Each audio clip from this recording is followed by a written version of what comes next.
How's it going, ladies and bruises? I'm Bobby Sixkilla and welcome back to Sekimeiya. It's time for us to continue where we left off. Things are playing out as they had, I believe, in the... Was it the first run? The first chapter? I don't know, but we're looking at it from Shiroya's perspective. Once again, Edina tried to go back in time to save Isla. I still don't understand why we didn't help her with that, because especially Shiroya here, who is well aware that the past can absolutely be changed. I would be inclined to help, but you know... Whatever. Anyway... Let's carry on, shall we? Hopefully my voice holds out better this time than it did last time, because I remember it was falling apart. There you are. What were you doing? Sai appeared from the lobby. Huh? What the fuck? On his face there was only shock. I saw it very well as his eyes were boring a hole through me. Huh? Who the fuck are you? How are you here? Before I recovered from hearing that, someone came from the event room. Well, what's this girl doing here? It was Akuto, and I understood. There was a time when Atsuki had seen him again. It wasn't happening for the first time. Atsuki, now you have to answer. Who is she? Are you actually acting as if you don't recognize me? Of course we don't. Well, no. Of course we do. Aren't you dead? Dead? When did I die? Did it happen again? Me? Why would I be dead? Wait, why is there no audio? Hang on a second.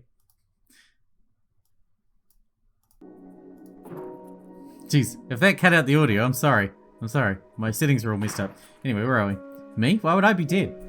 And you too, Edina. I thought you died. What? Isn't that what you said earlier? Earlier? What the hell are you talking about? There was no question. That Sai wasn't the same person we just been with. Sai, what time is it? It's 6:43? Why? Did you time travel? No, I didn't. He's right though. Are you a future vision of Edina or something? What? Well, you're not dead after all, but we felt your pulse. In any case, I figured you would have come from the future. What even happened to you? I can't remember much. I think someone hit my head and I fell unconscious. I don't know what happened before that. Yeah, that's about what we knew too. Sorry there can't be of more use. I don't get it either, but I'm glad you're safe. This means you're not guaranteed to end up dead, but you. What even is your name? How'd you get here? I've been here since the start. That's not true. What? How could that possibly not be true? Hold on though, your name. I think I might actually remember that. Shiroya? Was it? My memories are a little foggy. I nodded, puzzled. I thought so, like I said. I thought you died. As you can see, I'm alive. Do you have a twin, by any chance? What? No. But then, it doesn't make any sense. I'm still really confused. What the fuck do you mean you're confused? She just showed up like that. Did you enter through the storeroom? I've been with you since 9 o'clock, so... That's a load of crap. Regardless, you'll definitely die. I'm sorry to tell you like that. But you're not making it easy for us. Atsuki, I know you know it. I'm gonna die? That's not true. It has to be another false fate. Spawned the same way as the other. I do, and she's telling the truth. Are you just fucking with me? What's the point of lying so blatantly? He's telling the truth. Shiroya's been with us this entire time. The entire time? Not even you have been here since 9 o'clock. Excuse me? Well, you get what I mean. You don't remember when you got attacked or where you came from very well, right? Of course, Edina and Isla have been here the whole time, but not you. Sekimeiya disappeared as soon as Edina had touched it. In the storeroom, the same thing had happened to me. I looked around, wondering where I was. Oh. What? The camera. Above the door to the lobby, a camera focused its lens on us. Unlike all the others, no smoke was on its smooth surface, and the green light isn't there. It's that world, the one from this morning. Do you notice something? Then that Atsuki, is he here? When Naomi touched Sekimeiya, he must have stayed behind. I need to go somewhere. What? I'm sorry, I need to go to the attic. Before he could say anything, I rushed off to hallway C. Please don't follow me. There was a reason why I had to do that. The Atsuki from that morning, it was very possible he was somewhere, and I really wanted to find him again. The attic had been where we'd parted, but I had to go alone. The reason was that he was a future version of Atsuki I'd just been with. I'd concluded that two versions of the same person could never interact with each other.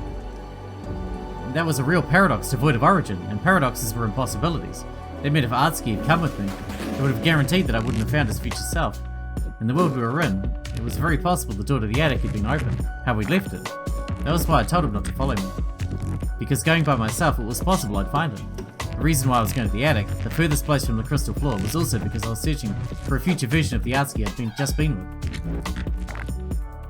I told him I was going there, so his future self was in that world. I knew he would be waiting. And lastly, it had been to verify my conclusion, to verify that there was no past self of mine locked in the bedroom.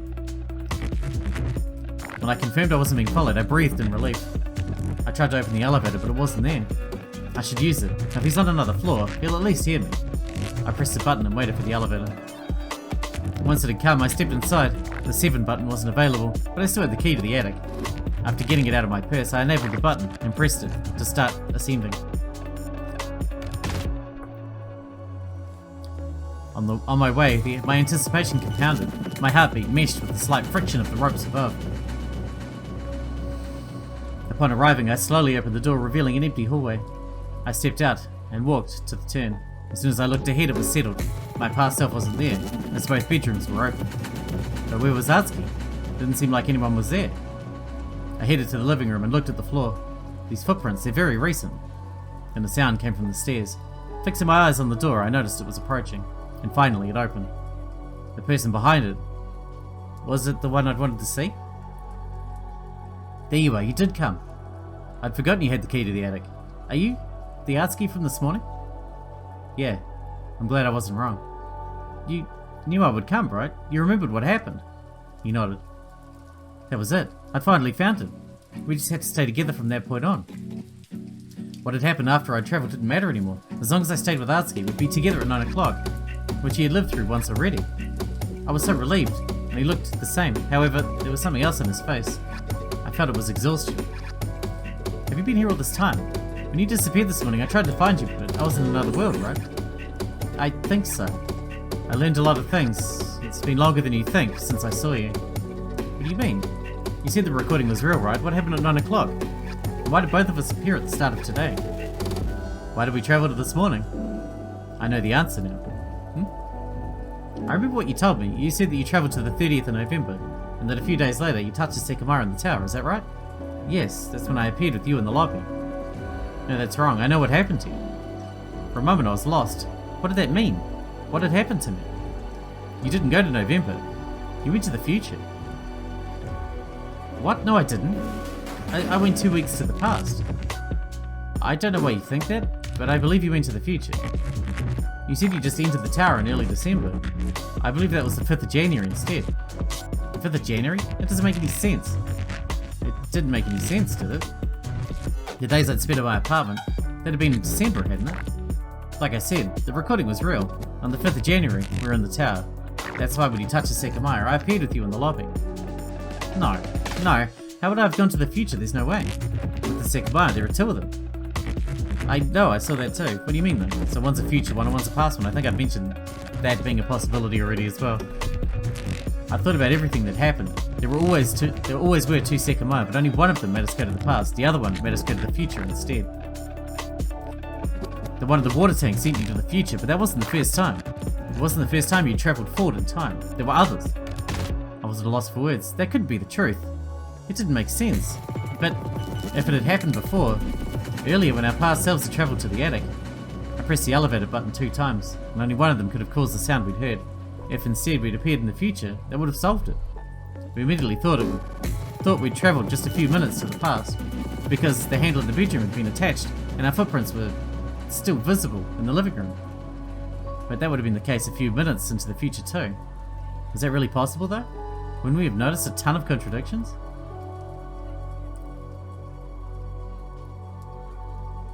This will have no impact whatsoever, so answer as you see fit.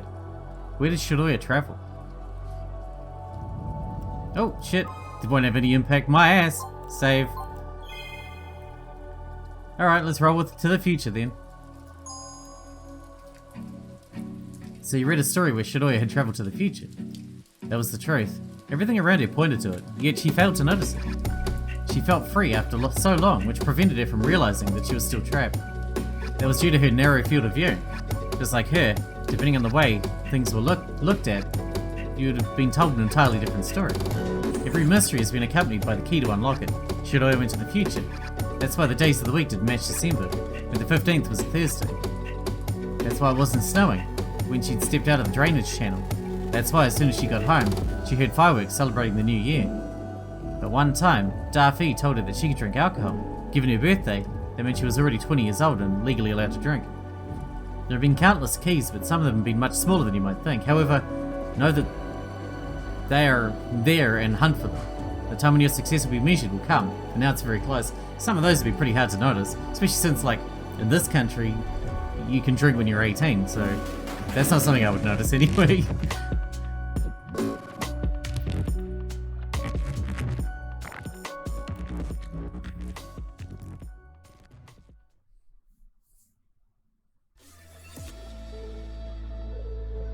In the living room, Shiroya thought to herself, everything she'd experienced, how could it have happened in January?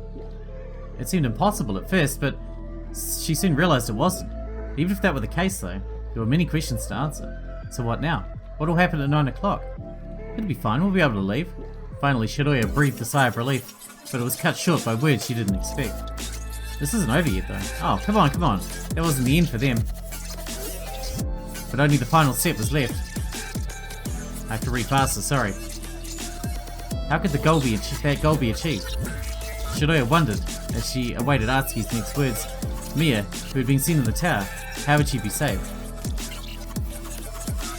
Shiroya had thought about it for countless hours. But a way to save Mia had always meant her own death. She never believed it had been possible to truly decide between the two worlds. Would Atsuki come with it? If they abandoned their world together, maybe it would be bearable. But she soon learned that he wouldn't. And that though it had seemed impossible, there had always been a path toward a desirable outcome.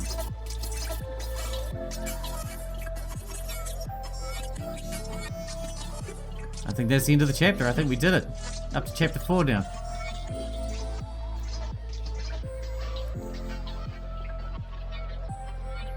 I'm wondering if we're going to have to go back over all those choices that we went through already.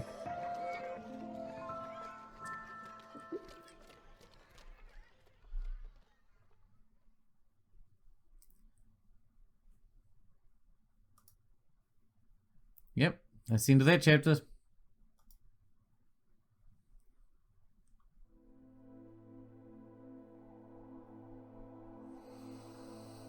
In the attic, Atsuki sobbed on top of a bed. He'd seen Shiroya's dead body. She'd been killed next to Naomi. Atsuki couldn't believe the world had suddenly taken such a turn. Shiroya couldn't have possibly died mere days after Mia. He'd been hopeful the previous night. It was absurd for him to think that he was in reality. But his tears conveyed what he already knew. He would never speak to Shiroya again. He'd run up the floors after seeing the body. The attic should have been locked, but that hadn't been the case. After failing to find who he'd been searching for, Atsuki had collapsed onto the bed. Meanwhile, the tower was almost empty. Only one other person was in the building with Atsuki. That person was Sai. Puzzled, he stepped into hallway B. What had just happened? Out of nowhere, the Sekimeiya had disappeared. He wondered if he'd travelled through time.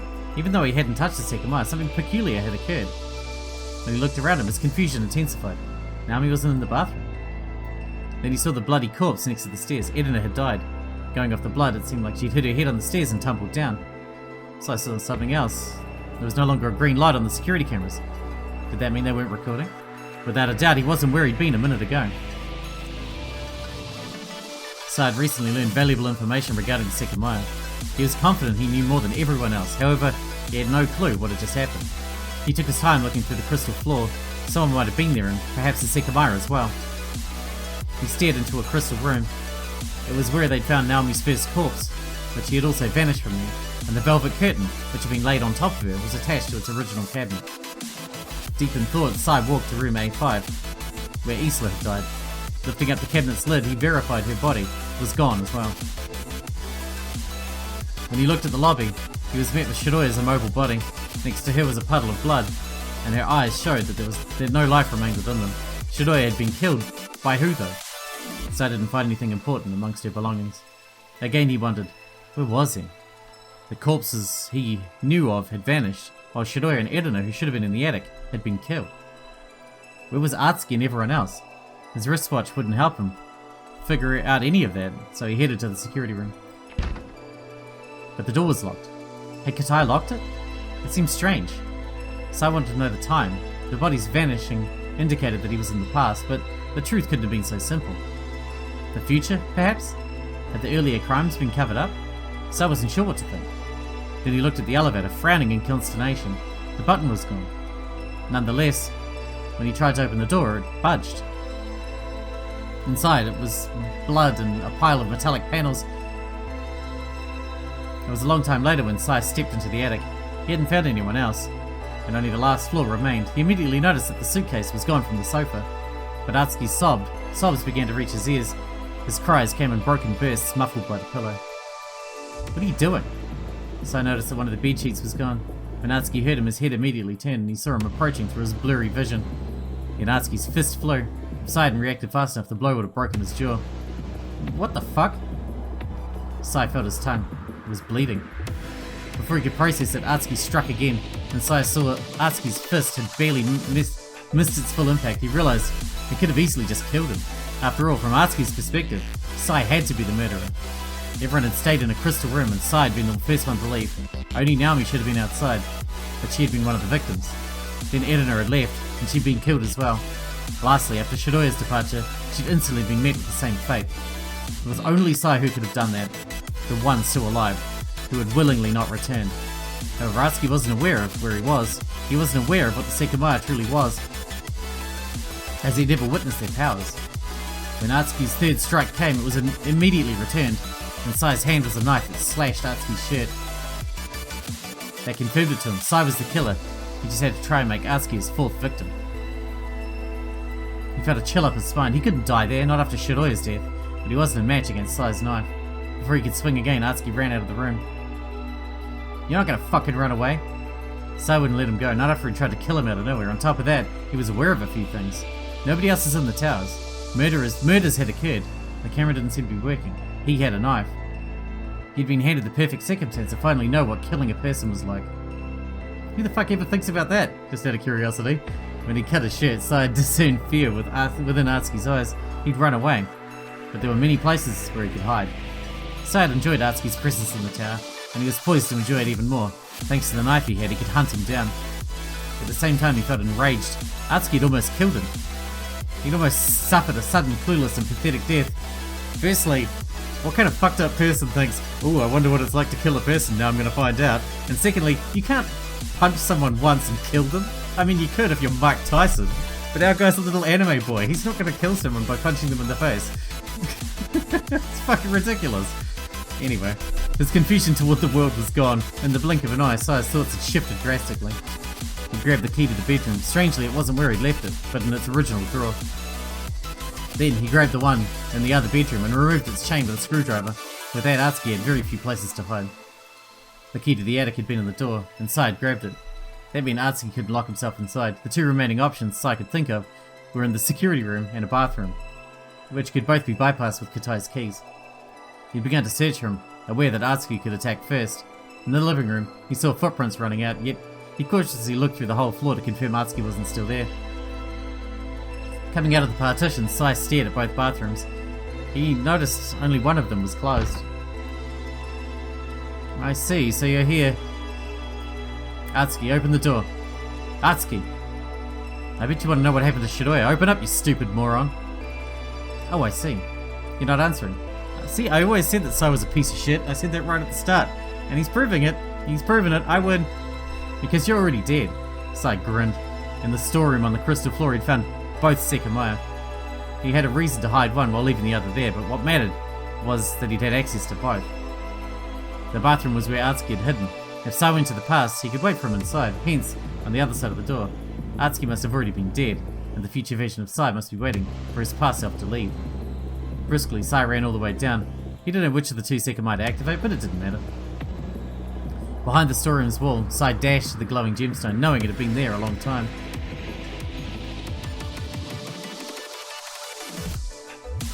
Atsuki had been in the bathroom on floor 6 since Sai had gone down. He had no idea how much time had passed, but the silence hadn't wavered once. How long had it been? Perhaps 2 hours? No matter the time for Atsuki, it had felt like a still instant. Atsuki's mind had been consumed by the persistent image of Shidoya's corpse. Why had Sai not come back? Had he killed everyone else? Atsuki was incapable of shedding more tears. He'd been in the tower almost the entire day, and he didn't know if the exit would ever unlock. He wanted to leave the bathroom, putting a firm end to Sai, that desire spurred him onward. What if the police couldn't prove what he'd done? Exploring that thought for a second almost broke Atsuki. He had to find Sai before the police, but he was wielding a knife and Atsuki didn't know where he was. Finally, Atsuki was able to reach the doorknob. He didn't think he'd decided, but he couldn't stay there anymore. Sai hadn't been waiting for him outside. The floor was as desolate as it sounded. Atsuki had heard him going down the stairs hours before. The red around his eyes had mostly faded, and they were otherwise empty. Slowly he descended to the 5th floor. But the Sai he was searching for wasn't there. He wasn't anywhere in that building. When they arrived at the lowest floor, he was drawn to the open storeroom, beyond Edina's lifeless body. There, he learned of its secret. The movable wall was open, showing the way to the hidden corridor. Behind it, a strange light came from the floor. Atsuki didn't react, but he crouched beside it. When he placed his finger on it, he retracted it immediately. He'd been burned, but before he could be surprised, the lights went out. By the faint glow of the rooms, the movable wall had closed. Astonished, Atsuki looked back. The wall was in place, and where there'd been a soft glow before, there was nothing. He stood up and walked into the darkness. Immediately, he encountered a door that he couldn't open. Its handle was missing. He stepped back to the wall that had closed. It didn't seem to have a handle either, and he couldn't get it to open. For an instant, Atsuki thought he'd been trapped, but he soon felt the area that allowed him to open the hidden wall. In the hallway, Atsuki stared at the stairs in fright. What was happening to him? Edna had just been there, hadn't she? Yet she no longer was, and the sea of blood there had been reduced to a single droplet. When he looked at the other side, the sensation persisted. The event room had been opened before he'd entered the storeroom, but it wasn't anymore. Nobody was in it. The same glow lay on the floor near the cabinet. That was when Atsuki understood what it had been. The Sekimeiya. As he crouched next to it, he shivered slightly at both the temperature of the room and how odd everything was. Could the Sekimeiya really have disappeared when he touched it?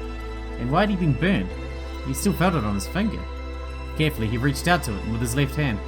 Again, as soon as he contacted it, the gemstone disappeared and he felt a painful burn. Atsuki was lost. Was he delusional? He couldn't convince himself that it was impossible, but he'd seen it clearly. The gemstone had vanished. He looked around, almost beginning to cry again in desperation. Hopefully Shiroya's corpse had also been an hallucination, but he couldn't bring himself to verify it.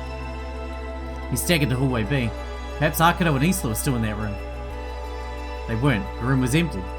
The lobby door wasn't closed, but Atsuki quickly looked away. Instead, he went to hallway C, wondering if Edina had truly disappeared. She had. She really wasn't there. Atsuki had failed to notice another change earlier. The elevator button. It was attached where it should have been on the wall. He pressed it softly, causing the burn on his fingertip to prickle painfully. Long seconds later, the button's outline flashed orange. Hesitantly, Atsuki tried to open the door.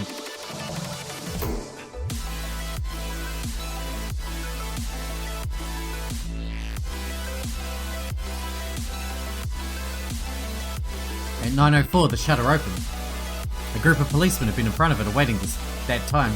As soon as the glass came into view, they saw the figure of a young girl lying next to a puddle of blood. However, they couldn't rush in. An unknown gas was quickly detected inside the building. When they were prepared, the team raided Ashiya Tower. The girl in the lobby was young and had blue hair. She didn't have an open wound, so the blood next to her was strange. On the other side of the door was another body. Along with a much larger pool of blood, an older woman was found. She'd hit her head on a step, dying instantly. What exactly had happened during the 12 hours when the tower had been sealed off? The officers were speechless as they stared at the corpses. However, there was nothing compared to what awaited in hallway B. Dimly lit, its entire floor was red. It took a moment for the first officer to realize that it was blood, not lighting.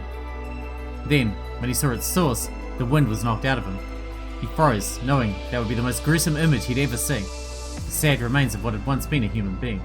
In the middle of the hallway, by the door of the crystal room, in the right wall, was the origin of the blood. It wasn't a body, it was only half of one. The other half was beyond the door, as it had split it in two. The officer stared at it while his heart hammered. It looked like a young man. They raised the curtain to the Sekimeiya's cabinet. As Ashiya had feared, it was empty. Lei let them know about the Sekimeiya's appearance and about the necessity for cold. They knew the Sekimeiya were two identical egg-shaped stones. It didn't take long for them to be found. One was in the storeroom behind the secret wall. The other had been hidden inside a crystal room in hallway B. As instructed, an officer brought them to their cabinet. But he felt something strange. Through his protective suit, he noticed one of the stones was hot. The other, however, was not.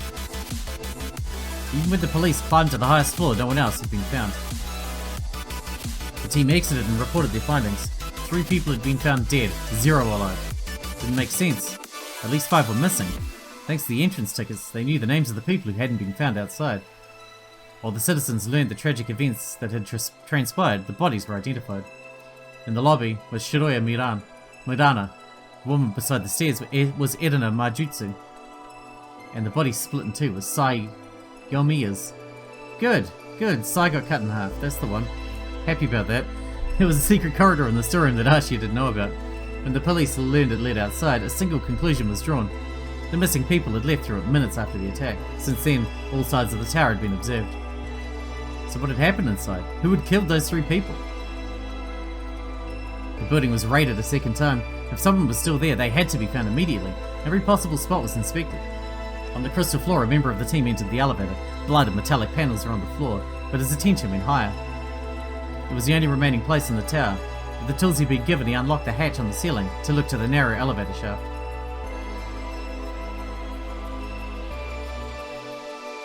When he pulled his head up through it, he saw a face before his eyes. It was that of a young unconscious boy. Blood issued from his mouth in a thin stream. The officer placed his hand under the boy's nose. He was still breathing. He gently shook his shoulder, but there was no response. He was unsure how to safely remove the boy from where he was, or how he'd even gotten there in the first place. The full extent of his injuries was an unknown factor. He called for help, and a team of men slowly and gingerly extracted the boy shortly afterward. Atsuki Hakitoki. That was the name of the person who'd been found above the elevator. Hours after the rescue, he regained consciousness. At first, he sounded devastated due to the death of his close friend. However, as he continued to be questioned, his answers only grew stranger. He didn't know how he'd ended up in the elevator shaft, and the events he described didn't make sense. According to him, the missing people had been in the building for hours, which the police rejected immediately. There was no way they would have been able to escape through the secret door. He didn't have a valid explanation for any of the deaths. No clues at the crime scene pointed to their truth, and no video footage had been recorded. Quickly, the possibility that Atsuki was lying was presented. Only he could have committed those murders. He must have been lying. None of what he said could be the truth. However, nobody could be completely sure. Sai's death, it hadn't been natural. How would Atsuki have killed him? How would anyone have killed him like that? And how would Atsuki have ended up unconscious above the elevator? And admittedly, there was a point of truth to Atsuki's words. The blood in the lobby? Next to Shiroya's body, there had been a puddle of blood, which was confirmed to not match any of the bodies present. Could it really have been Naomi's? The corpse Atsuki swore had disappeared? The backlash Ashiya received was immense. They'd allowed a tragedy to unfold in their own property. After the attack, the tower didn't open again. Containing countless mysteries and unknown gas, it was closed indefinitely, and eventually, Ashiya's voice faded. There was nothing they could do anymore.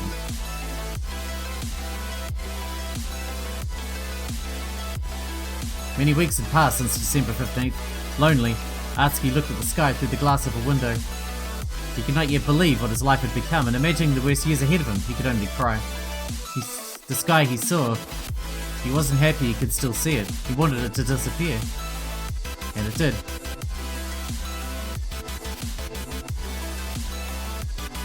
Through the glass of a window, the cloudy sky could be seen.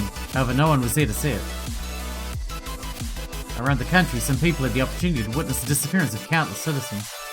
Speechless, they walked to where everyone had been. In the blink of an eye, the streets had become desolate, and even some cars had disappeared. The news was heard across the world. Every being within an immense radius had vanished. Almost a third of Japan was gone.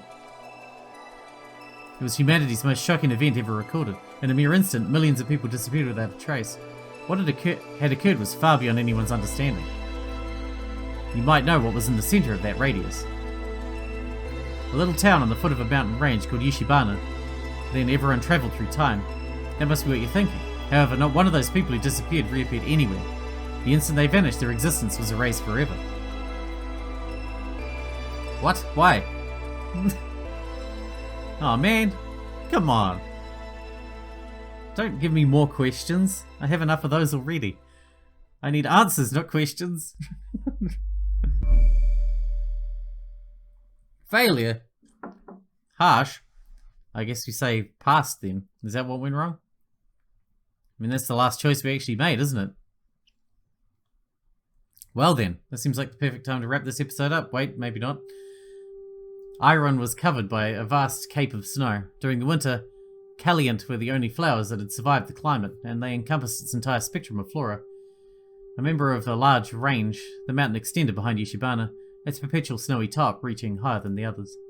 Years had passed since it had last been visited. It had long ago been said that only its neighbours were holders of innumerable gemstones.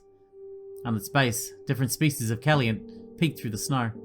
After so long, however, they were accompanied by something else. Human footprints, marked on the ground they wandered about.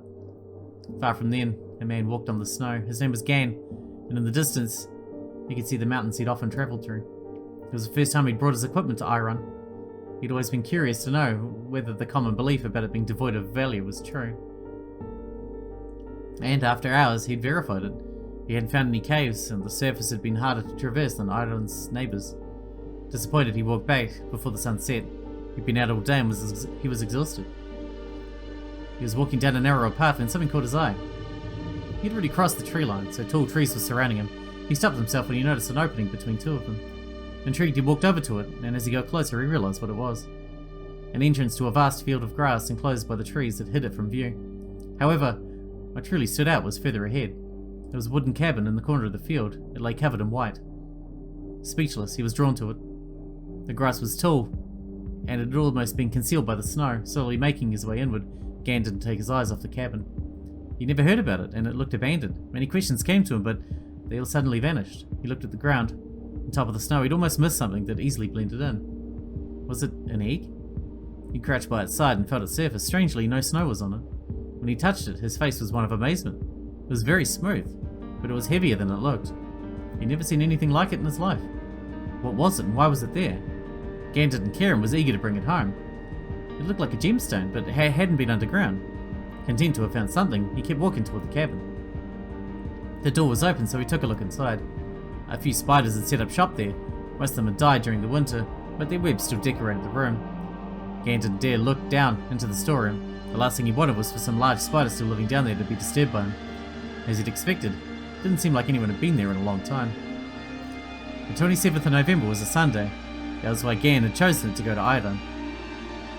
Later in the day, he arrived at home. With one hand, he unlocked his front door. He stepped into his shop, Musashi Gemstones. He left his discovery on a stand and hurried to turn on the heater. Then he grabbed the phone and dialed a number he had memorized.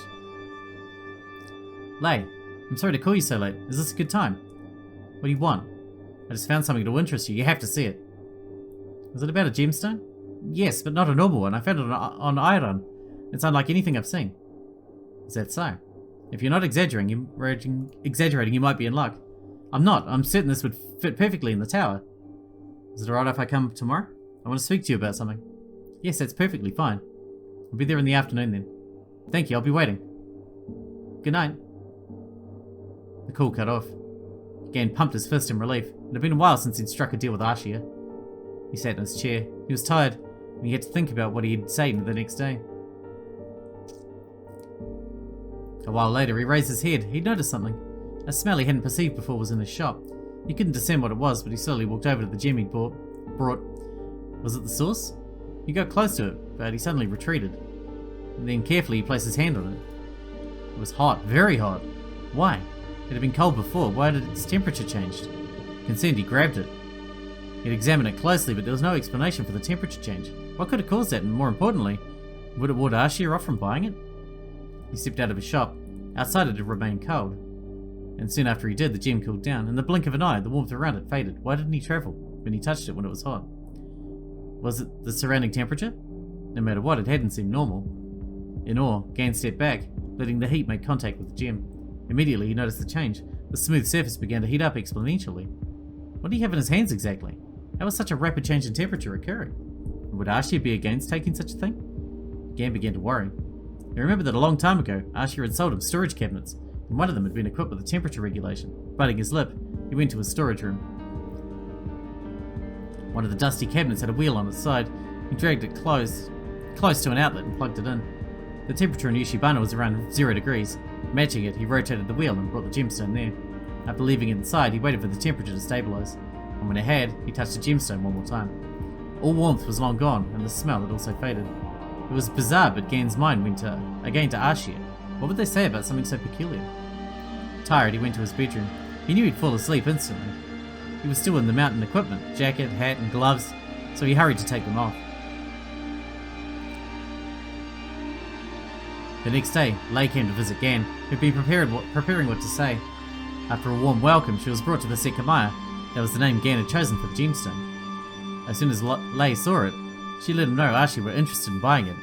It had taken a lot less convincing than Gan had expected. Lei let him know the reason. Ashiya had been searching for a unique gemstone, and the one that he'd found would serve that purpose well. Gan and Lei had long ago agreed on a standard starting sum per gemstone, which Gan couldn't pass on. However, he hadn't yet mentioned what he'd found out about the Sekimeiya. Yesterday, I noticed the heater's temperature might have damaged it. That's why I've got it cold right now. Oh, it's cold in there? Yes, I advise you to do the same. The lower temperature seemed to immediately alleviate the problem. It's currently set to 0 degrees. That's fine, we can do that. Good, just in case then, I would suggest you do not touch it while it's not kept cold. It's so delicate, so I wouldn't risk it. Lei silently nodded. Gan took a deep breath. If Ashiya did what he had instructed, there'd be no problem. We'll deal with the paperwork then, you know, the usual. We'll be here on this Wednesday. Is 9 o'clock a good time? Sorry if it's too late, we're pretty overloaded. Yes, any time is fine, I'm still open at that hour, so I'll have everything prepared. Perfect. Both of them bowed and Lei calmly exited the shop. When Gan woke up, he didn't open the shop. He'd been thinking that something else could have been on that mountain. The gemstone he'd found, why had it been there?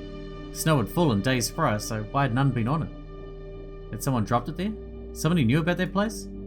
Ashiya paid well, so Gan hadn't stopped thinking about going back to that grassy field. Was it possible he'd missed something? When he spotted the familiar opening between the trees, Gan deviated from the narrow path. Once more he saw the short cabin. It was 2 days later, so his footprints had almost fully disappeared. He scanned the terrain, slowly stepping forward. He noticed something and hurried over to it. A section of white stood out, but it wasn't snow. He approached and slowly reached down. It was another gemstone, identical to the one he'd found.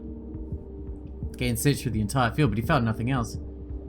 At home, he called Lei and told her about his latest discovery. When she heard it looked the same, she sounded interested. However, there was an issue. Ashiya had already revealed the Sekimeiya's existence. On that day, the primary announcements had been made. You know what? This might be great. You remember what I told you, don't you? We're keeping the details of the Sekimeiya a secret, and this could be something perfect to reveal on the day of the event. We'll buy both of them. There were many things Lei hadn't told Gan, but that was the truth. If Shin didn't make their move before the 15th, Ashiya could justify part of the build-up on the existence of 2 identical paired gemstones. That was why, until that day, most people who uttered the words the Sekimeiya weren't aware they were referring to 2 gemstones at once.